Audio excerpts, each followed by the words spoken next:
Hi students, welcome to Easy Elimu Learning Simplified. My name is Mbide, and in today's session, we are going to learn about oral literature. We will define what oral literature is. We will also give different forms or different genres of oral literature. We will define them and have a look at a few examples or types of these different genres. We will also look at the significance of studying oral literature. Is it important? Is it still relevant in modern society, or was it just for the traditional society? So that is what we'll look at in this video, which is an introductory video to oral literature. Before we go into oral literature, let us first of all start by defining what literature is. And literature is written or oral works of art that reflect the social, political, economic, and cultural realities of a society. So any work of art, whether written or oral, that reflects any of these realities is referred to as literature. And it can be divided into two. That is the written literature and the oral literature. Written literature is like the novels, the plays, the short stories that is written because it is written. And then oral literature is like songs, poems, oral narratives, short forms like proverbs, tongue twisters, and riddles. In this particular session, we are only going to learn about oral literature. So oral literature refers to the creative work of people presented through spoken word. So any piece of art, any piece of creative work that is spoken falls under the category of oral literature. So things like songs, poems, proverbs, narratives, oral narratives, all these are forms of oral literature, and then they also have different genres. So for example, in oral narratives, you have examples like myths, like legends, like etiological narratives, and so on. So this is what you're going to look at in this particular session, which is an introduction to oral literature. Then in subsequent videos, we will now go deep into each of these genres of oral literature, look at the examples, their significance, their characteristics, their features. So does oral literature have a place in today's society? Is it important? Does it have any significance? Let us look at some points to show us the importance of studying oral literature.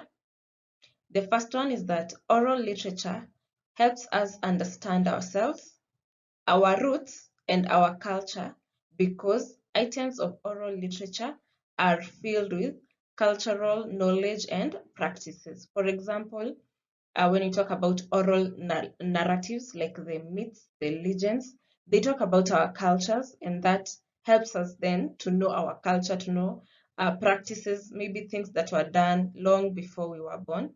It helps us identify with our culture. Through oral literature, we learn about values, norms, positive attitude, and other positive aspects of social life. This helps us have a common understanding of what is right and what is wrong. A good example of this is the Proverbs and the wise sayings. They teach us about values, about positive attitude. So that is another importance of oral literature. Learning, studying, and practicing oral literature aids in fluency of speech. For example, tongue twisters. The more you say them, they teach you pronunciation.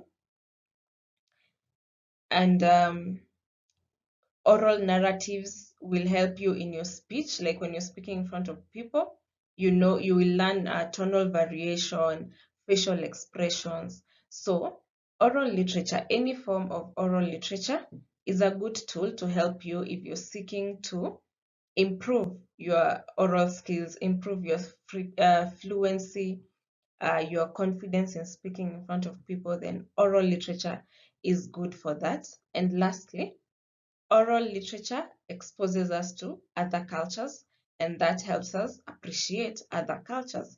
So, for example, if you're told a narrative about another culture that is not your own culture, that narrative will help you understand that culture, understand why they do things the way they do, and that helps you appreciate different cultures, different practices. So let us now proceed to the genres of oral literature. So if you're asked what is a genre, it refers to a particular style of literature that has special features. So a particular group that has special features, that is what we call a genre. So you may find that say a poem is a form of oral literature, a proverb is a form of oral literature, an oral narrative is a form of oral literature, but now they are divided into genres. Genres are groups that share particular features. And so in this series, we are going to look at 3 forms of oral literature. That is oral narratives, songs and oral poems, and lastly, short forms. So we'll look at all of this one by one and see their characteristics, their features, their importance, and even have a look at some examples of these different genres of oral literature. So we will start with oral narratives. So what is an oral narrative? It is a story that gives accounts of people, events, and places. People, events, and places. And there are many different examples or types of oral narratives, like the myths, the legends, etiological narratives, trickster narratives, dilemma narratives, ogre narratives, fables, and human tales. So as we go on, we will have a look at each of them and see their importance, their significance, the differences maybe between myths and legends, because they are often confused. So for today, we're only just going to look at an introduction to all of them. Then in subsequent videos, we will look at them one by one. The second genre is songs and oral poems. They have been put together because they're also quite confused. So songs and oral poems are presented in verse form and have various stylistic devices. So we know that songs are sung and poems are recited, but they do share a few characteristics, and we will also look at that a bit later. And examples of songs are like birth songs, naming songs, dirges, which are also known as funeral songs, love songs, wedding songs, work songs, war songs, initiation songs. So there's so many, and we'll also look at them one by one. And lastly, we have what we call the short forms. They are called short forms because they are not long, they are not lengthy, they are very short, and they are also presented or performed within a short span of time or a short period of time.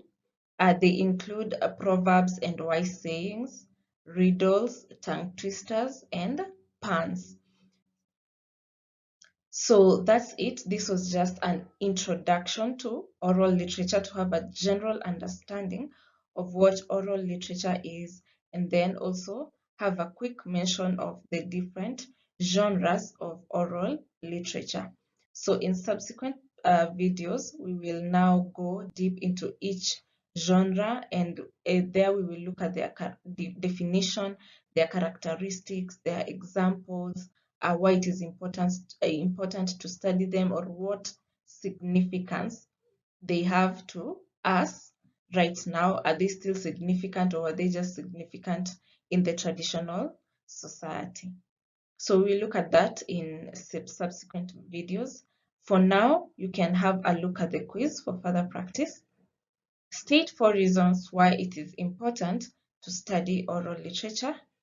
and then state 3 genres of oral literature and give 3 examples of each genre. So you can attempt this quiz to gauge and see if you have understood this brief introduction that we have learned. So thank you for tuning in and see you in the next session.